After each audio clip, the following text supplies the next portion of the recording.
Hey guys, Logic Lesson 51, Empirical Disputes.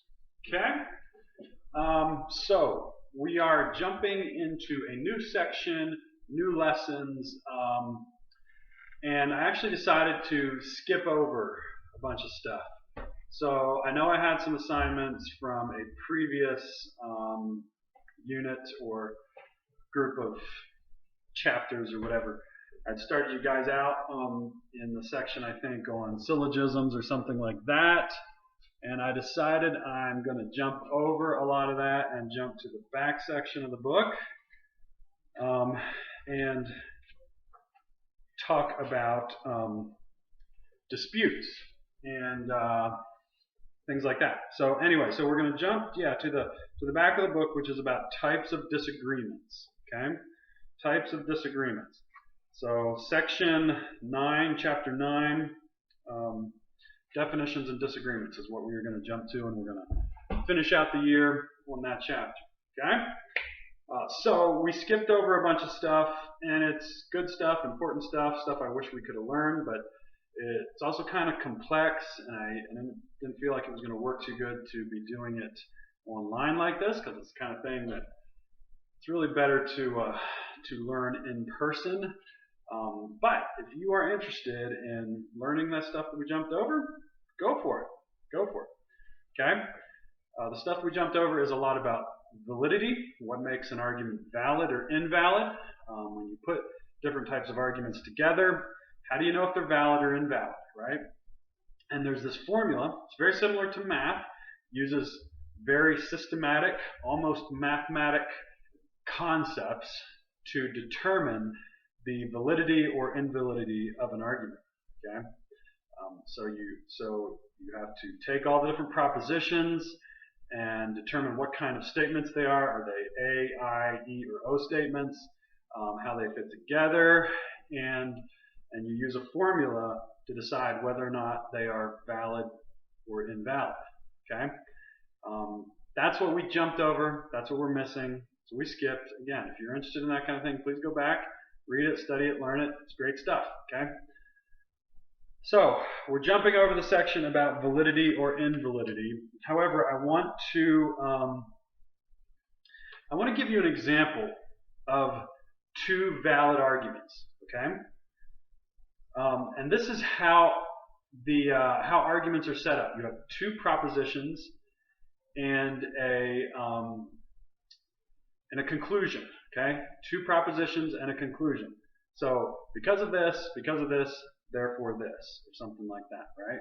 Two propositions and a conclusion. That's how arguments are set up, okay? And that's how you can determine if they're valid or invalid, okay? So let me give you an example of a valid argument, all right? If I say this, all food is nutritious, apples are nutritious, therefore apples are food.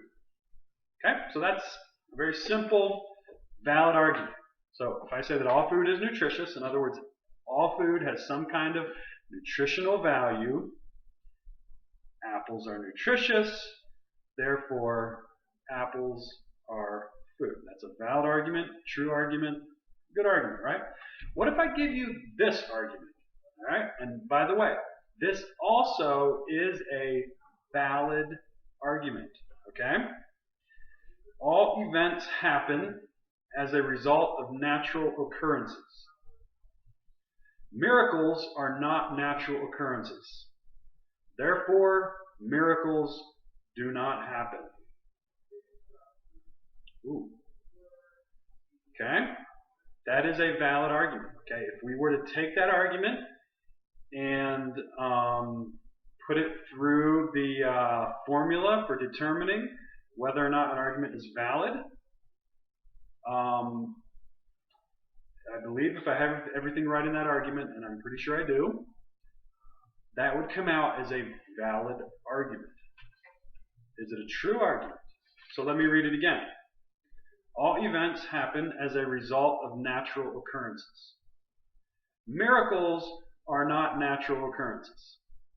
Therefore, miracles do not happen. That's a valid argument, but here's the thing. Just because an argument is valid doesn't necessarily mean it's true. Okay? An argument can be valid. It can follow all the steps for validity and be valid, but it can still be a bad argument. Okay? The only way a valid argument is a true argument is if all the propositions are true. So if you hear an argument that is actually a valid argument, but you still disagree with it, you have to look at the propositions and decide what's wrong with those propositions. Are there things that I disagree with in regards to those propositions? Right? So again, let me read the propositions again. All events happen as a result of natural occurrences. Miracles are not natural occurrences. Okay, those are the two propositions. Is there anything about those two propositions that you disagree with? All events happen as a result of natural occurrence. Do you agree with that? As Christians, we don't agree with that, right? We don't agree that absolutely everything has a natural explanation. Okay? Things have happened in this world that are not quote-unquote natural. There have been supernatural occurrences in this world, right? Things like supernatural healings. People have been healed of their diseases, right? Things like, the miracles in the Bible. Jesus raising people from the dead. Jesus himself coming to earth as fully man and fully God. Jesus being resurrected from the dead. Those are supernatural occurrences. Okay? So we have a basic fundamental difference with whoever says, and by the way, people do try to make this argument, right? Whoever says that all events happen as a result of natural occurrences, we have a basic fundamental disagreement with them about that particular proposition. We don't agree. Okay? And so there are times when you disagree with somebody's propositions, even though their argument overall is valid. You're not disagreeing with the validity of the argument, you're disagreeing with one or two of their propositions. Okay? And that's what we're going to be dealing with in this chapter. Disputes. How do you dispute? What kind of disputes are there? So, what are the different types of disputes? We have three kinds of disputes. All right? Empirical, definitional, and presuppositional. All right? Those are three kinds of disputes that we're going to be dealing with in this chapter. Now, before we get into those kinds of disputes, let's talk about some things. All right? These are some things I want you to think about when you're disputing with somebody. There's a couple of things that you need to be aware of. And there's this one thing that we refer to as the Pyrrhic victory. What's a Pyrrhic victory, and what does it have anything to do with logic? The Pyrrhic victory is named after some guy who won a crucial victory against Rome, but in the process he sustained so much damage that he made some kind of comment that if we have any more victories like this, we're done for, basically. So in other words, a Pyrrhic victory is when the cost of the victory seriously damages the victor. Okay? Have you ever won a battle? Maybe you've never been in a battle, but I'm talking about an argument or a game, and you put yourself into it so much that even though you won, at the end you were done for. And maybe you even kind of regretted the fact that you had poured so much of yourself into the victory. Okay? There is such a thing as counting the cost when you're in a battle, right? When you're in an argument. In particular, in logic. Is it always about winning? Okay?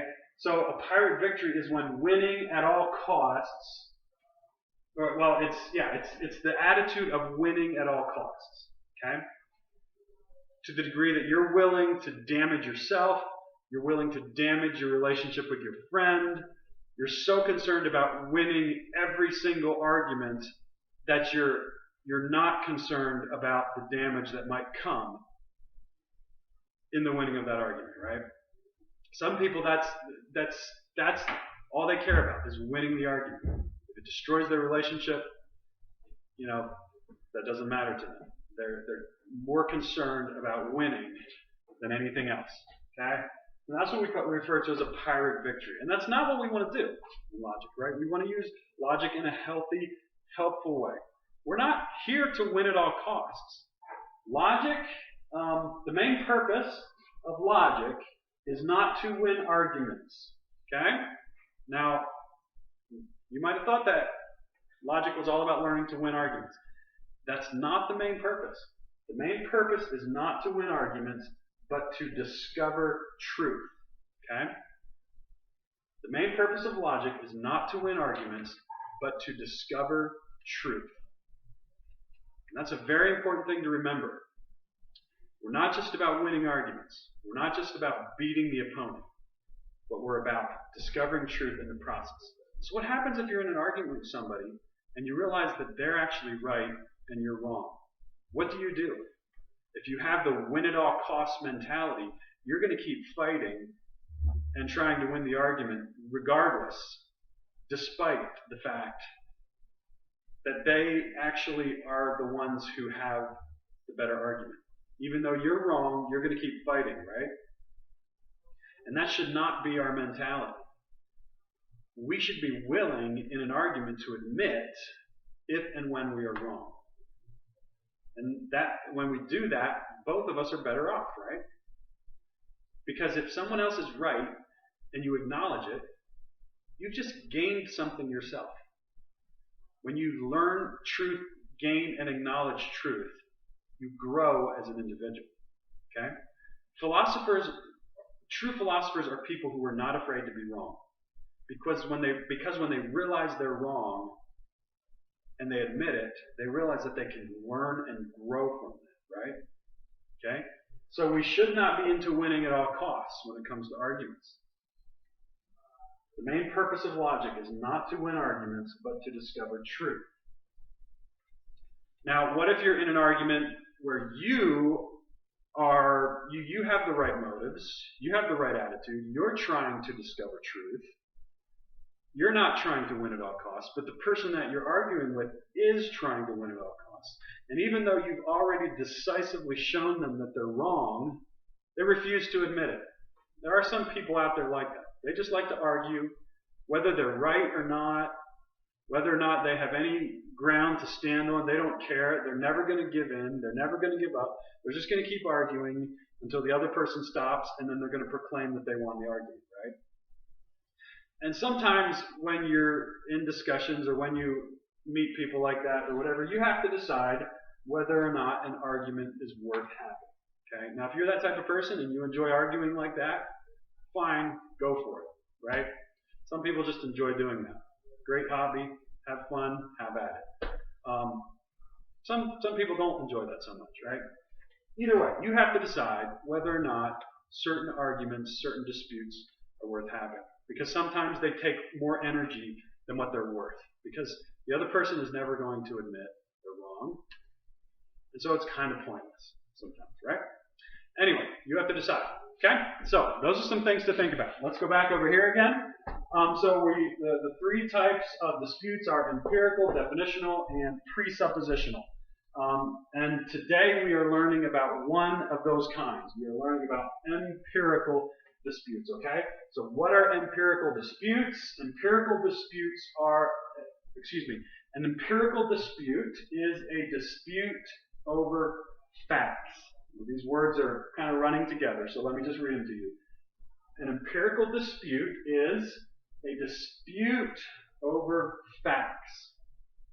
All right? So that's an argument over something that is factually true or false, right?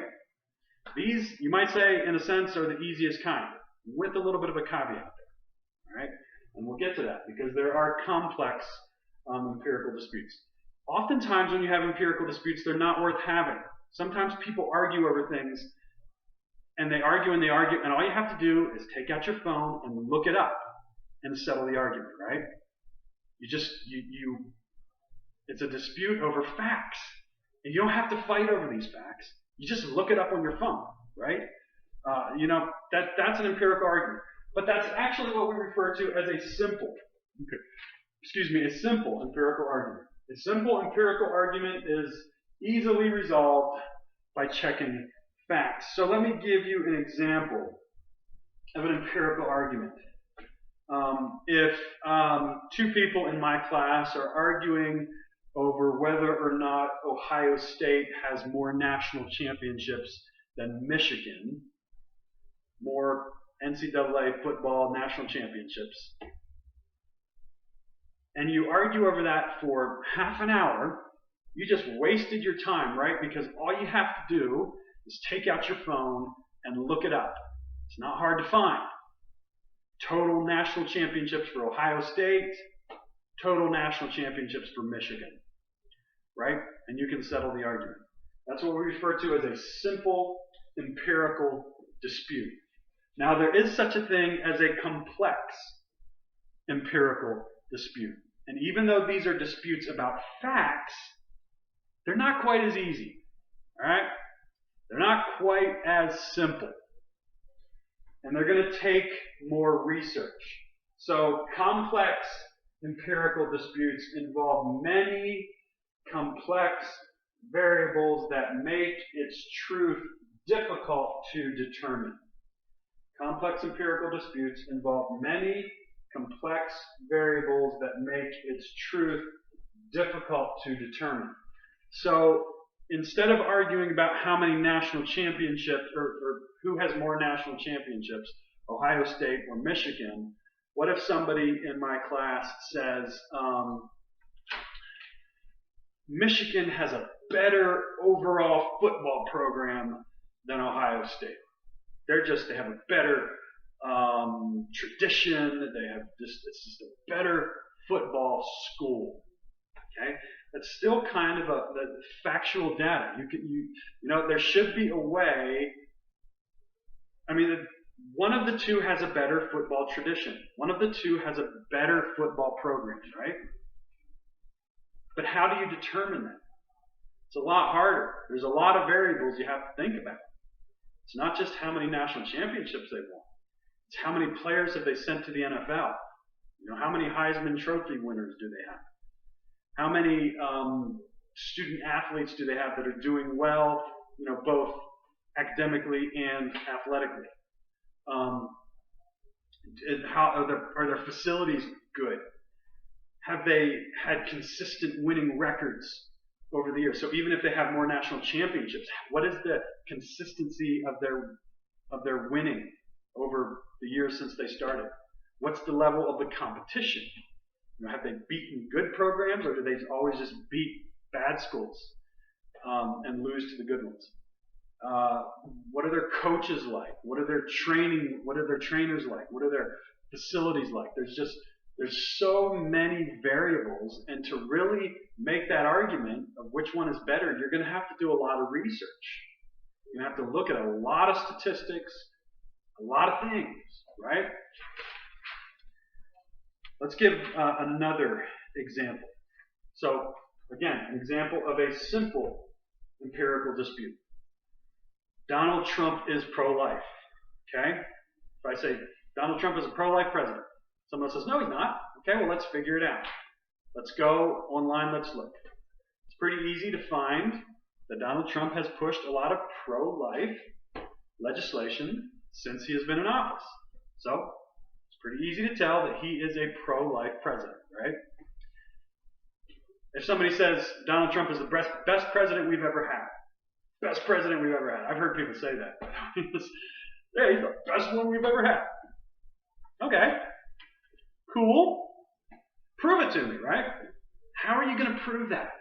What are you going to do to give me solid evidence that he is the best president we have ever had in the history of the United States? Now, maybe he is, right? But you got to prove it to me. How are you going to prove it? There's all kinds of variables you have to take into consideration. All kinds. First of all, you have to define, well, what makes a good president? Somebody that upholds the Constitution, somebody who defends our borders, somebody who defends the innocent among us, somebody who makes our economy better. There's all kinds of things you have to take into consideration. First of all, you have to agree on what makes a good president, right? And then you have to take into consideration all these different variables, all these different things. So it's not, complex empirical disputes. They're more difficult. It's not that we shouldn't have them. We should. But they take a lot more work and a lot more research. And you can't, and a lot of complex empirical disputes, you can't prove them 100%, right? How are you going to prove 100% across the board that Donald Trump is the best president we've ever had? How are you going to prove that? Because there's always going to be somebody out there who brings somebody else forward and says, no, I think JFK was the best president we've ever had. I think Abraham Lincoln was the best president we've ever had. I think George Washington was the best president we've ever had. And you're going to argue and dispute, and everybody's going to bring their evidence, but you're never going to be able to completely 100% give this foolproof argument, right? So it's hard, especially for complex empirical disputes, to have a 100% foolproof argument that absolutely obliterates whoever you're arguing with, right? However, just because you don't have a 100% argument doesn't mean you don't have a really good argument, okay? You can have a really strong argument even if it's not 100%. All right? So if somebody believes that Donald Trump is the best president we've ever had, show me, right? Give me the evidence. Make a strong argument. And maybe you could. He has done a lot of good things, right? Maybe you could make a strong argument that he's the best president we've ever had. I think probably would be hard, but maybe somebody thinks they could, right? Anyway, so that is empirical disputes. All right? Now, homework, I want you to read pages 239 to page 245. And I want you to do the questions on pages 245 through 248. And I'm going to do just a couple of them with you to make sure you understand how to do them. So let's just go over some of them. So starting at page 245, you have a review and explain section. And it just is, it says, if you disagree with the conclusion of a syllogism, but you know that the syllogism is valid, what is your other option for showing the unsoundness of the argument? Okay? So answer that question, and you get that from reading the assignment. Answer the questions on page 246, and that's defining, or one is a list, and then you have defining terms. And then on page 247, you have these hypothetical arguments, and you have to decide whether or not they're simple empirical disputes or complex. And basically all you do is you look at the argument and you think, is this really easy to decide? Do we just pull out our phone or look something up on the internet or go to the courthouse or whatever and find the facts to prove our point? Or is it going to take a lot of research? Are there a lot of variables involved? Are there a lot of things we have to think about? Okay? So for instance, number one. Nate says our movie starts at 7 o'clock. By the way, I'm on page 247. 247, number one. Nate says our movie starts at 7 o'clock, so we better get going so we can get good seats. Tiffany says it's at 7:30, not 7. Nate says, I'm sure it's at 7. Okay, so this is a dispute. This is an empirical dispute about facts, right? Is it at 7 o'clock or 7:30? Now, is this easy to resolve? You're going to argue about this for 20 minutes? No. Pull out your phone, look up the movie theater, find out what the time is, right? So this is what kind of empirical dispute? Is it simple or is it complex? It's simple. Awesome. Okay? Jump down to number 3. We'll do number 3 together and then I'll let you do the rest. Number 3, the Iraq War is just like the Vietnam War all over again. Tiffany, I don't really think they're alike at all. Julie, I do. Same reasoning, same problems. They're so similar. Scary. Tiffany, I'm pretty sure there are some significant dissimilarities. Okay, so the argument is the Vietnam War and the Iraq War. Are they the same, or are there significant differences? Right? So again, it's an empirical dispute. Is this easy? Is this just something you can look up on the internet and find quickly? Oh, they were exactly the same. Or they were very different. Or is this something where you have to do some research? What were the motives? What was going on? What caused the war? What brought about the decision for the United States to send troops? What were the motives? How many troops were sent? What was the strategy? How many people died? How successful were they? How popular was the war back home? All these different things. Is it simple or is it complex? This is a complex empirical dispute. It takes a lot more work, takes a lot more research to figure out whether or not those two wars were the same. Okay, guys. Hope you're getting this. Again, jumping over a bunch of stuff, heading to the back of the book. Let's finish strong. Let's make sure we get our assignments handed in. So again, make sure you look in your books, do your assignments, write them down. When you're done writing them down, tear them out, put them in your folder, click Turn In, or whatever it's called on Teams. Send your folder to school with the assignments in it. Okay, guys, I haven't been getting many logic assignments, and I'm going to have to start counting them as incomplete if you don't get them here. If you get them here, I'll count them. If you don't get them here, you're going to have to be incomplete. Got it? Talk to you later.